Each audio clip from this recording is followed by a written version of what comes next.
best defensive effort of the season? That's hard to say. One of them, for sure. I wouldn't say it's the best. I thought we were a little sloppy at times, to be honest with you.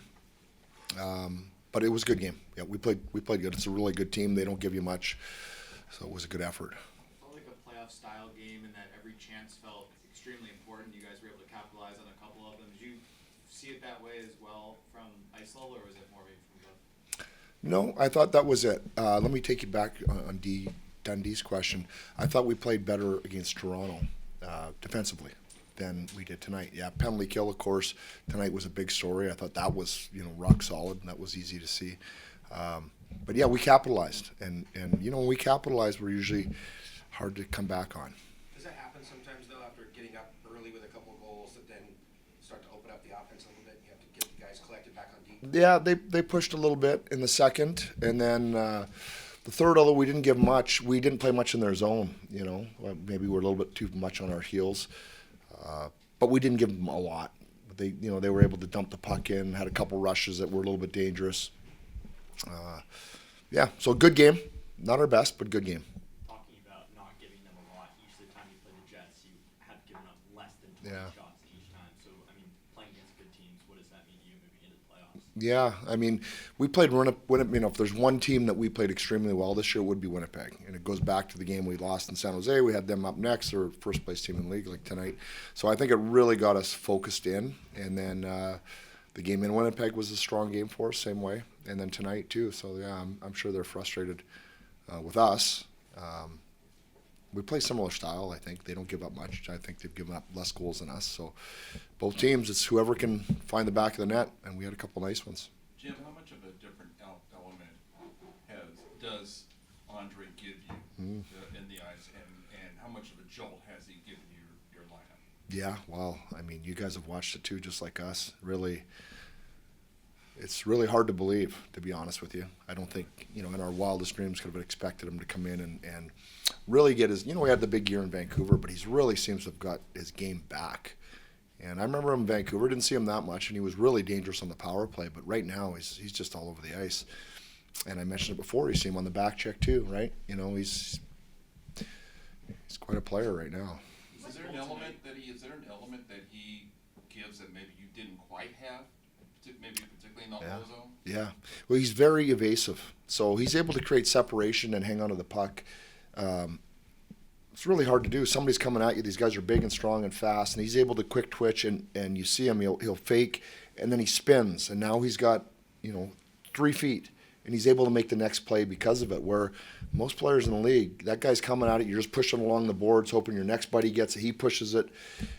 So he's able to create that separation that as well as, some of the top guys in the league, frankly, in the ozone like that. So that's really, really added a lot to our team. And I think to Kopitar and Kempe, they're able to find some ice, get available, and they know they don't have to quickly just support him. He's going to be able to, on his own, create some separation and be able to make the next play. At the trade deadline, who was championing him? Who said to you and the organization, is there one particular person in management? Oh yeah, we're all put up our hand for that one now, won't we? No, it was our management team. Yes, our scouts, and obviously Blakey in the end makes the call. It was them. So give them full marks. They had identified him and watched him, and he was among other players. He was on the list of players that were talking to different GMs about, and then in the end, that was the deal they made, and it looks pretty good. What as a coaching staff do you guys do, or that you notice people do, to pull things out of a player? Because you look at Warren Fogle too, the game that he's had this season, just hitting some career high marks as well. Like, what are you guys doing that is pulling the best out of these players that are coming here? Well, it's really on them. I think what the culture of the team, the support staff. Players, Kopi and Drew don't have big egos. You come in here from a different team. Kopitar and Doughty and all. Those guys just embrace those guys. They let them be who they are. They support them. They're happy to step aside if somebody wants to be a leader and say something. They're happy for that. So I think those are the most important things. And then the player just has to get himself comfortable within that. Once you're comfortable and you feel good and you get a little confidence, something good going, we're seeing it with Kuzi, then you can just take off. And obviously players, it's a hard season. And when you can get some confidence and feel good about yourself, it's amazing where your game can go. Really is. The hard thing is to do it year after year after year. That becomes the next challenge. Where do you assess Drew's game right now? The euphoria of the Four Nations is over, and he's into the grind part of it. Where do you see his game? I think it's good. I don't think he's 100%. He's not 100% physically. I think that's clear. So it's hard to evaluate him based on who he's been over time, because he's just not there. So I think based on the circumstances, everything he's faced and continues to on a daily basis, I think he's doing a real good job for us. Really do. Andre said that he said he feels like he's got a back check because he doesn't want to get a look from Kobe. He doesn't want to get any. There you go. If he doesn't. Yeah. I guess the thing with that is it just the respect factor with someone of that stature that you're going to buy in. You can't not buy in. I would hope so, and I think it's it's Kopi too, but it's a group. There's 25 guys here. I don't know how many we have right now based on all the numbers, and I think pretty consistently across the board now that you're seeing most everybody do it most nights. Some guys don't have as good a leg some nights and doesn't look as good, and we don't like that. But if you think about, are there guys not working hard both ways? I don't see it. So if you want to come in and join a team and not do that part of the game, you're going to stick out like a sore thumb. So it's just the weight of the group. It's the expectation from the teammates. Kopi, notwithstanding, Kopi, I think it's for everybody. And then, I think it feels good to be part of that. Jim, going back to the beginning of the year, where would you say your goals were to go into this stretch run at that time and where you are now? And are you, from especially a defensive standpoint overall, right, and in this building, how that might translate into the play? Well, that's a big question. There's a lot there. I wanted to maintain our defensive conscience. I wanted to, because in the end you have to check to win. Yeah, you have to check to win. So I wanted to make sure we maintained that focus. We played pretty well at home towards the end of last year. I wanted to continue that. I thought we played pretty well in front of our fans. I wanted to continue that, and I wanted to make sure that as we were reaching the playoffs that we felt good about our game. And we're not there yet. If the playoffs started tomorrow or in 2 days, I would say, yeah, we feel good about our game.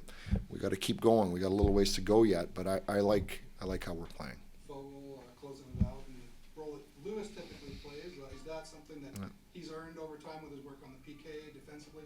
Is it something you envision seeing more of as you get to the stretch? Sorry. Yeah, that's almost a little bit of game by game. I know Louis done that quite a bit.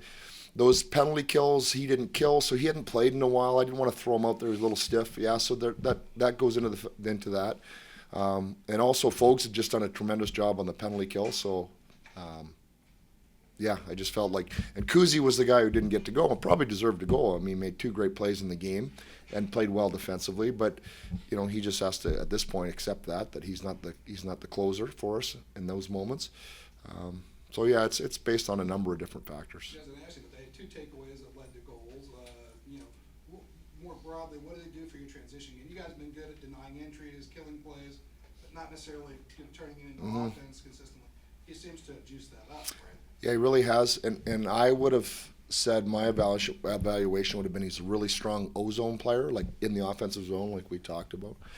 I didn't know he would be this strong off the rush. That's probably the thing that surprised me a little bit is how well he's played. Well, a couple of things. How well he's played without the puck. 1, biggest surprise. 2 is how dangerous he is off the rush, and it's good hockey sense. And Kopi and Juice are really good rush players too, and so he fits in really well with that line. Jim, is Turk close enough that he'll travel to Utah? Not going to travel. No, not close enough. Jim, go back to Kuzmenko for a second. Obviously, the individual impact is the focus right now because of the points recently, but how much has his impact been a domino effect in your lineup, giving you the option to go back to 12 and 6, 4 lines, Yeah. really roll those lines with depth, just the overall impact of that? Yeah. Well, I mean, I've kept you guys on your toes with lineups and lines, and who's playing with who, and it's 11 forward, 12, what are we doing? But I think you've seen, now too bad those guys are out, but once we got something that we felt that we liked that worked, we just roll them out maybe like most other teams do, or more similar to most other teams. So that he just finished us off there in my mind. Now we've got injuries, so we've got to do a few different things. But I mean, we've talked about him. I think the important part though is we talked about him when he wasn't scoring, and we talked about everybody said he's playing pretty good, but he's not getting any points. But we all agreed he was playing well, and so you hope the points are going to come when you're playing well, and clearly they have. Game 600 for Joel Edmondson tonight, a hard-nosed player. Oh, he played good tonight too, man. To get to that many games, the way he plays, just the impact he's having. Yeah. Just talk about him for a minute. Yeah, I mean, we've talked about him before, but I just have the vision in my mind when we gave him the 1 cent and he made the glove save in the slot. That's the thing. He's a gamer, and he'll do what it takes to win. And you'd like to think everybody does that, but he's one, and he knows. And if it takes that, he'll do it. And he's just been a great influence for Clarkie too. He's just really the mentorship and the leadership provided in the room he's been a really good voice to support Kopi and Drew.